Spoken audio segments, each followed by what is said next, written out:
have alle os her ombord. Så kommer der faktisk også en første bro herover, eftersom vi begynder turen. We're coming up on that first bridge, after which we're going to start the tour, so please do remain seated. Bliv venlig siddende. Tusind tak.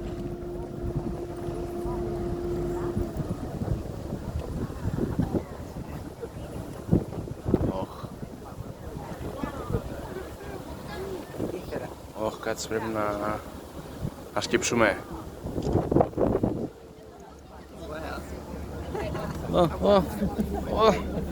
Σκύψε. Εντάξει ρε, δεν έχεις πρόβλημα πόδι. Είσαι σίγουρη? Ναι.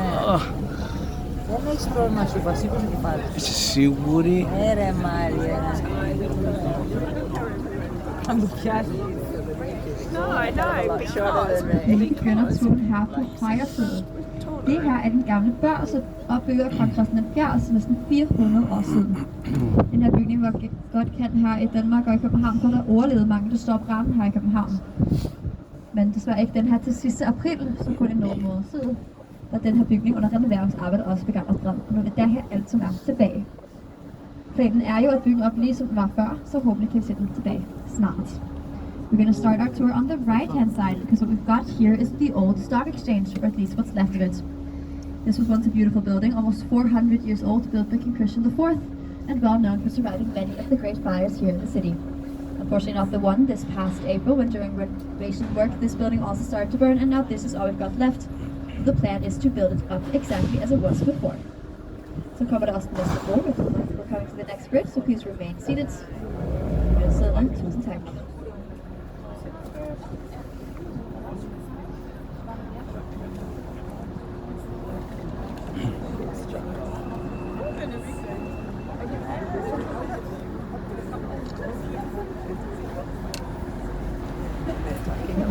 Χωράς ρε Μάρια, χωράς, σήκωσε το πάλι.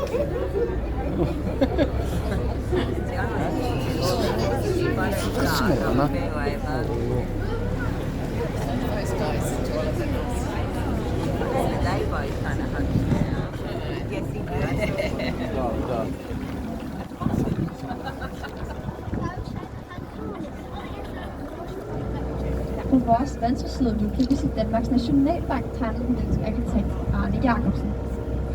Arne Jacobsen er kendt på hele verden, og det her er set af et af hans hovedværker. Desværre så Arne Jacobsen den her bygning aldrig selv. Han døde allerede 7 år før den blev bygget færdig. On our left-hand side, we've got the Danish National Bank, designed by the architect Arne Jacobsen, who's known worldwide. This building is considered one of his masterworks, although he himself never got to see it completed. He died 7 years before the building was ever finished.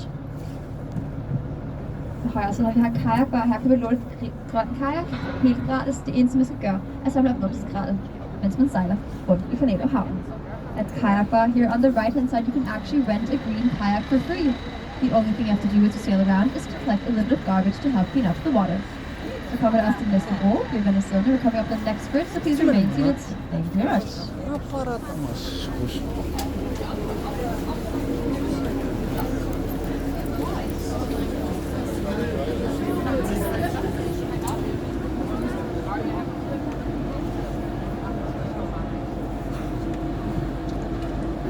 I en lang tid siden, indtil 1794, boede den danske kongefamilie Christiansborg og havde en god udsigt her over havnen, som vi sejler ind nu. Det engang var det vigtigt, at kongen og dronningen altid havde en super godt udsigt fra Christiansborg, og derfor skulle alle bygninger her i havnen være skønt at kigge på. En af dem er Ejfels pakhus, den hvide pakhus her på højre side. Det er et helt almindeligt pakhus, men derfor er det mange skønne vinduer og stålporter på bunden. Det er fordi, og kun fordi kongen kan se den fra balkonen, at det var vigtigt, at den her altid har god udsigt. Og det kan vi godt se, når vi sejler forbi til anden side. This building on our right-hand side is Ejfels pakhus, a completely normal warehouse, but it has a lot of these nice windows and large doors. That's because the king used to live in a palace overlooking the harbor we're in right now, and it was important that the king always had a great view. If we sail to the other side, we can see that the rest of the building looks completely different. The king couldn't see this side of the building, so the architects didn't really care what it looked like. Der er også sådan, at bygningen ser helt anderledes ud. Ikke vinduerne eller stålporter der. Kongen kunne ikke se den, derfor var det helt lige meget, hvordan den ser ud. I øjeblikket sejler vi i Københavns Inderhavn. En gang det her industrielle havn, og det betyder, at vandet her aldrig selv flyver. Men de sidste 20 år har man gjort meget for at rense op, og i dag er vandet så rent, at man faktisk kan svømme herinde, som vi her i København elsker at gøre, også under vinteren. Right now, we're sailing in the Copenhagen Inner Harbor. A long time ago, this was an industrial harbor, and that meant that the water here was always quite dirty. In the last 20 years, a lot of work has been done, and today the water here is so clean that you can even swim in it, which people in Copenhagen love to do, no matter what time of year. Da det var industriel havn, har bygningen her på vandsiden en toldkammer, og alle de skibe, som kører ind til havnen, skal komme her for at deklarere deres varer. Derefter var det et færgeterminal til skib til Sverige, men i 2000 byggede man så Øresundsbroen mellem København og Malmø, og i 2002 holdt man op med at have færdigt herfra. I stedet for var det først restauranten og så en jazzbar, men i dag er det her, og det er den private members club Soho House. Back when this was an industrial harbor, the long green building on our left-hand side was a customs office, and all the ships coming into the harbor had to come here to declare their goods. After that, it was a ferry terminal for ships to and from Sweden, but in the year 2000 they built the Øresund Bridge connecting Copenhagen and Malmö, and in 2002 they stopped the ferry traffic from here. Instead, it was first a restaurant, then a jazz club, but today this is where we'll find this private members club Soho House. Vi sejler i Københavns Inderhavn. Broen, som kommer nu, er Inderhavnsbroen. Vi forbinder Nyhavn på en side og Christianshavn på den anden side.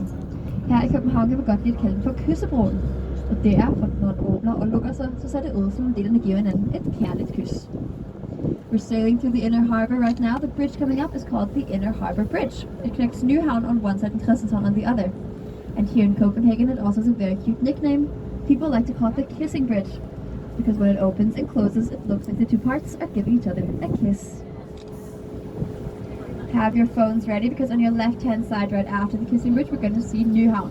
Her på venstre side, lige efter Kyssebroen, har vi Nyhavn. Nyhavn er selvfølgelig ikke særligt ny. Den er faktisk 53 år gammel, uddraget danske soldater i 1600-tallet for at forbinde havnen herude med kongens hytter på den anden side. Engang var det ikke så hyggeligt som i dag. Det er faktisk et ret mørkt sted med mange fulde søvand. Men siden har man så renset dem op, og i dag er det en af de hyldeste steder her i København. Nyhavn is Danish and means the new harbor, although it's not very new at all. It's actually 350 years old, dug up by Danish soldiers in the 1600s to connect the harbor out here with the King's New Square at the other end. Back then it was not nearly as nice of a place as it is today. It was actually a very grimy street full of dark pubs and drunk sailors. But since then they've cleaned it up, slapped on that fresh coat of paint, and today it's a beautiful street here in Copenhagen. På højre side sejler vi nu forbi Christiansholm, som er en kunstigt anlagt ø. Den blev bygget til den danske militær og for at lære ting som kanoner, skrald og meget mere. Herefter bliver den brugt af de trykte medier for at lære papir til aviserne, og derfor kommer også navnet Papirøen, som vi bruger i dag. Selvfølgelig læser vi ikke så meget aviser hver i København. I stedet for har vi alle de her nye bygninger, med nogle af Danmarks dyreste lejligheder i den højeste bygning her til midten. This island on our right-hand side is called Christiansholm. It's a man-made island built for the Danish military to store things like cannons, guns, and gunpowder. Although it was later used by the printed media to store paper for newspapers, and that's also where the current name, the Paper Island, comes from. Today we don't read as many newspapers here in the city. Instead, we've got all of these new buildings with some of Denmark's most expensive apartments in the middle tall building right over here.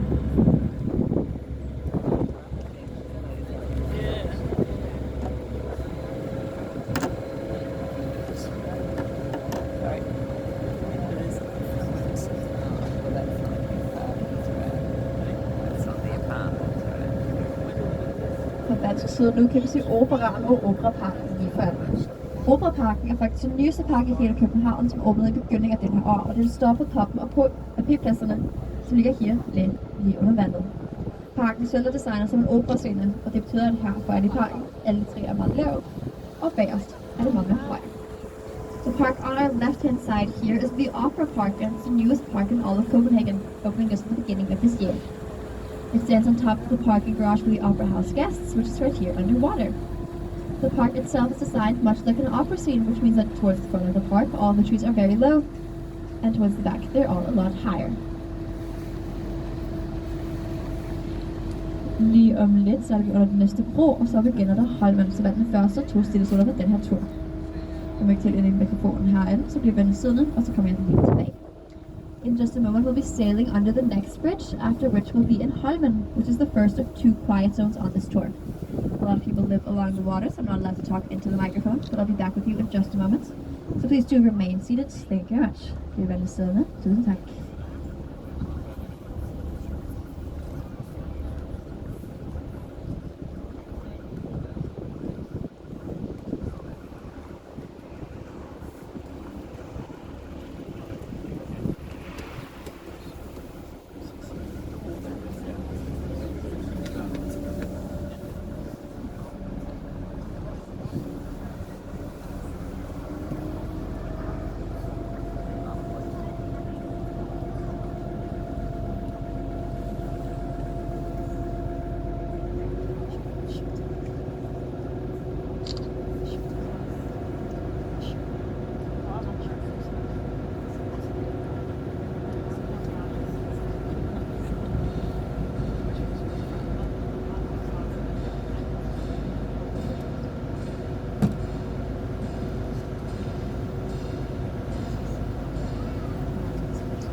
på venstre side har vi en gammel torpedobådhandler fra under den kolde krig.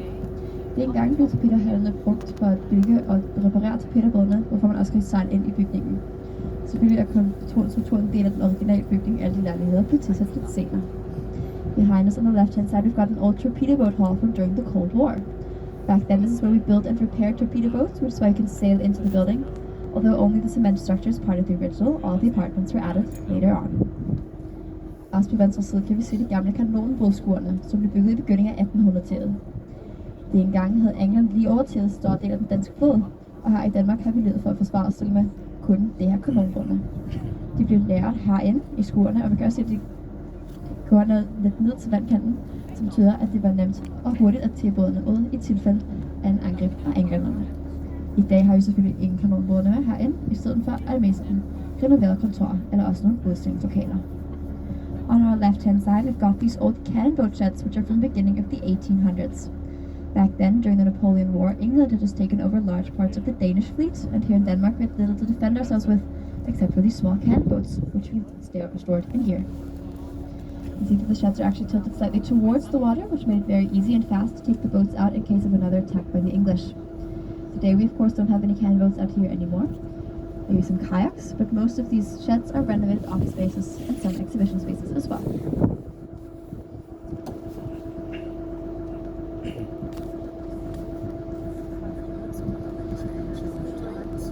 På højre side kan vi nu se bagsiden af Christiania, som er en gammel militært område, som blev overtaget af hippier i 1970'erne. Det engang var det super svært at finde lejligheder og huser her i København, og derfor tænkte man sådan at bare flytte ind her i et land, som ikke bliver brugt i øjeblikket, og bygge sine egne huser. Christiania består i dag stadig som by ind i byen, og det er et super interessant sted at kigge ind i dag. On our right-hand side, we see the back of Christiania, which is an old military area, which was taken over by hippies in the 1970s. Back then, Denmark was experiencing a very bad housing crisis, and seeing all of the unused space, people decided to just move in and build their own houses. So that's some very interesting structures in there that you can still see today. Christiania does still exist as a city within a city, and it's definitely worth a visit.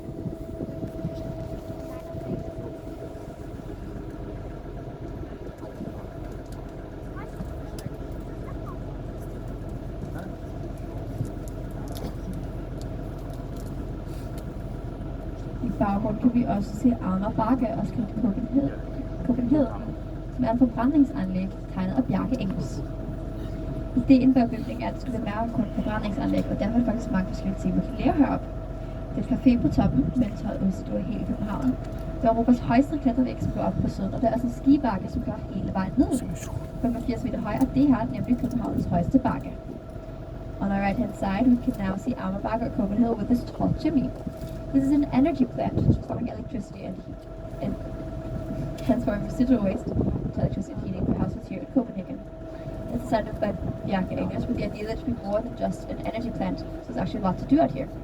There's a cafe at the very top with a great view of the city. There's Europe's highest climbing wall going up the side, and there's even a ski slope going all the way down again.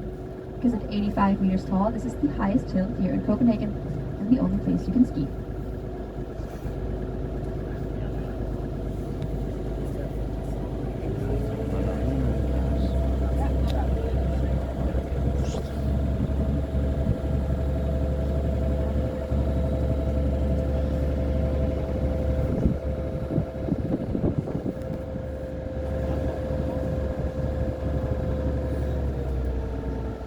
So kommer vi også til den næste bro, så bliver den siddende. Please remain seated. We're coming up to the next bridge, after which we're going to be out in the harbor again.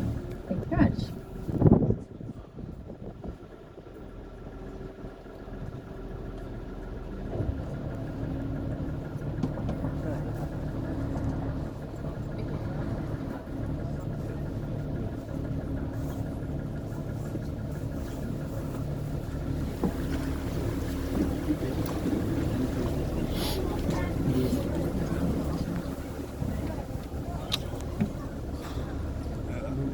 Vi er lige sejlet igennem Holmen.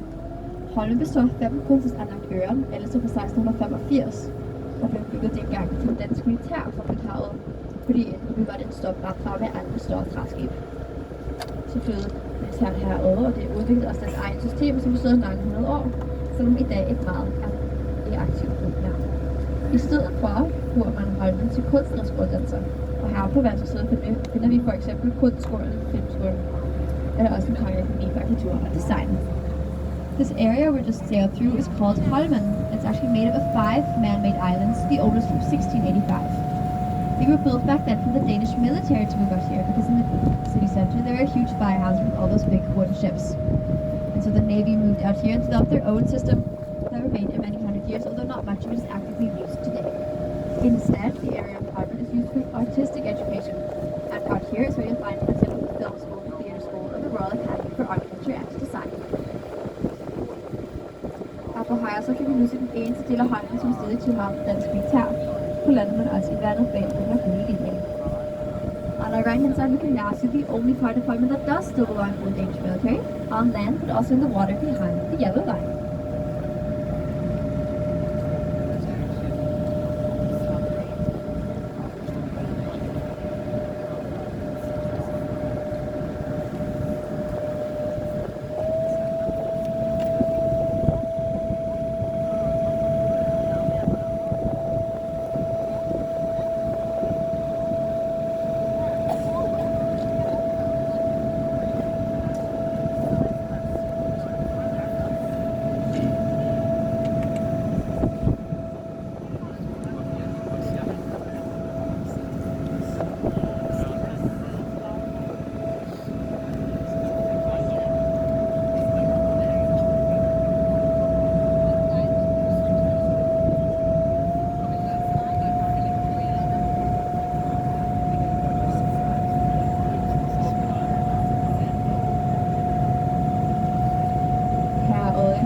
Har vi en museumsskib, som man godt kan besøge militært område. Den første museumsskib her på højre side er allerede se, det er ubåde Seel.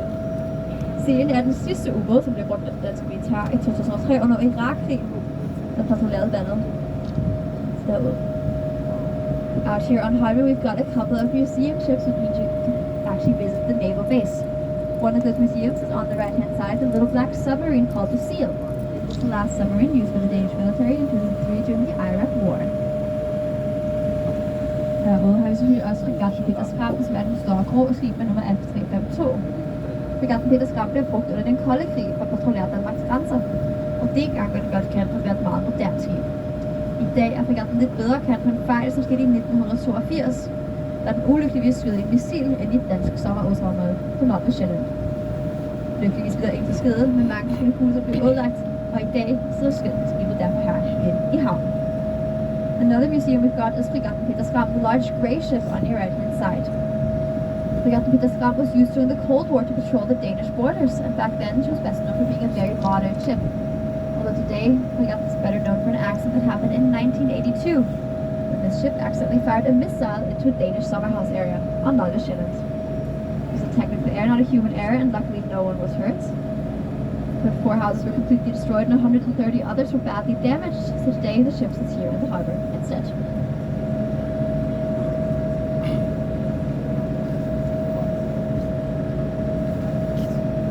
På højre side så er vi nu også forbi kongeskibet Dannebrog, som her på højre side.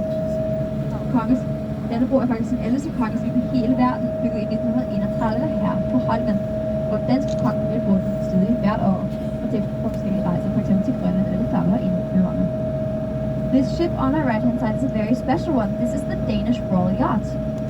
It's actually the oldest royal yacht in the entire world, built in 1931 right here on Holmen, and it's still used by the Danish royal family to take on different trips during the summer, for example to Greenland or the Faroe Islands.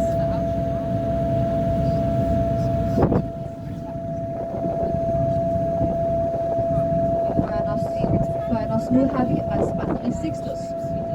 Det er et militært område, og herfra skydes der hver dag 2 missiler.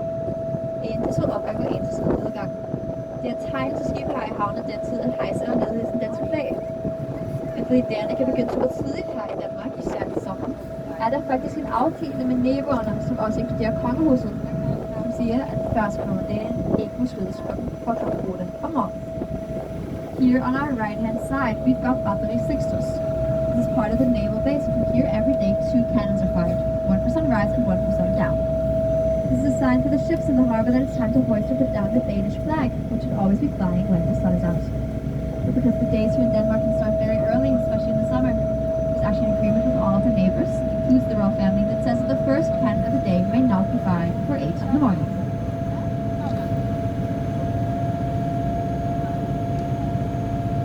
Her så kan vi nu se Urban Vigor. I hver container finder vi et stænderlejlighed, for det er meget svært at flytte stænderlejligheder her i København. Har man fået dem, så går den vej at skabe plads til alle de unge mennesker her i byen. On the right hand side, we've got Urban Rigor with each container containing one studio apartment. Because Copenhagen is very popular among students, it can make it hard to find student housing. And we've had to come up with ways to make space for all the young people in the city. På højre side har vi også Nathalleøen. En gang var det her en af verdens børne skibsværfter. Det er faktisk her den første dieselmotor til skib blev rullet. I dag er den lidt bedre kendt for forskellige kulturelle arrangementer, som skal herud. Så for eksempel Reffen, som er Danmarks største streetfood-marked, lige her på landet. Og også mange forskellige musikfestivaler, som skal herud hvert år.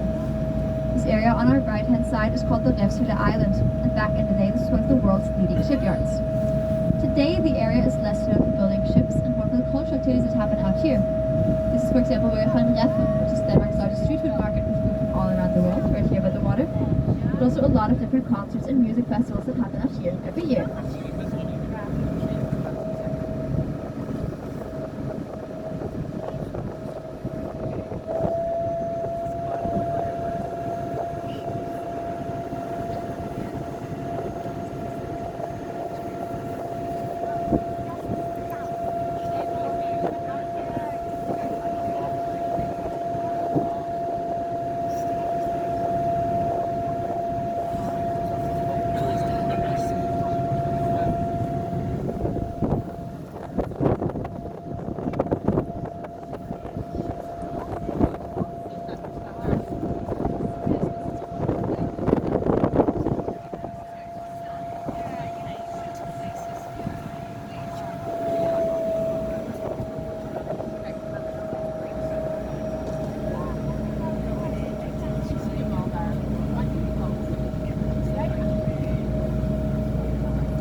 Lidt på jeres højre, så kan vi se en af Danmarks kendteste varetegn, det lille havfru.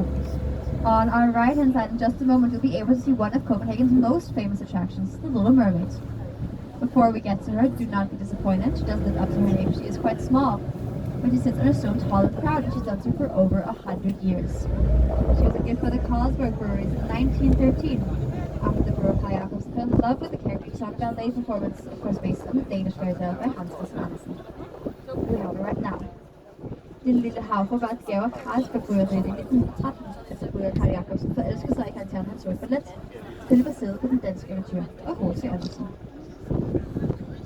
As sweet as she is, as popular as she may look, the Little Mermaid is actually not leading an easy life.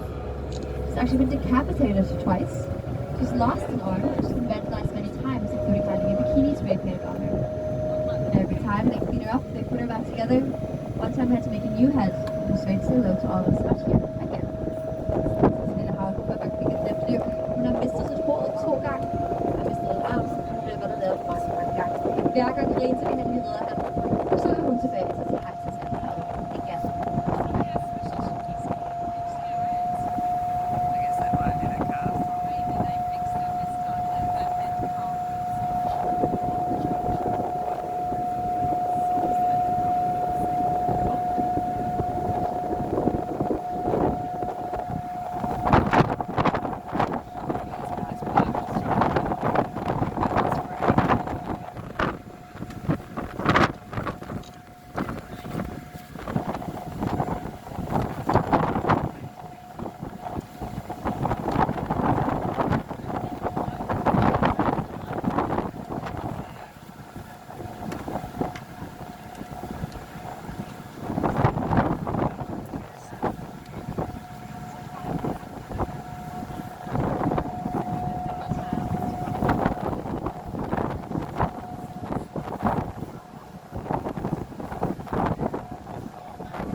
grønne topper. Det er her, at kongen vandfolk kommer godt fra kongeskibet Dannebrog. Pavillonen, man skal sidde her i kortet på toppen, den er til de kongelige selv. Den på højre side til deres gæster. On our right hand side, we can now see two little pavilions with green roofs. These are the royal pavilions here the Danish royal family waits to board for the royal yacht the Dannebrog. The pavilion on the left hand side is a golden crown on top. This one is for the royals themselves. The other one is for their guests.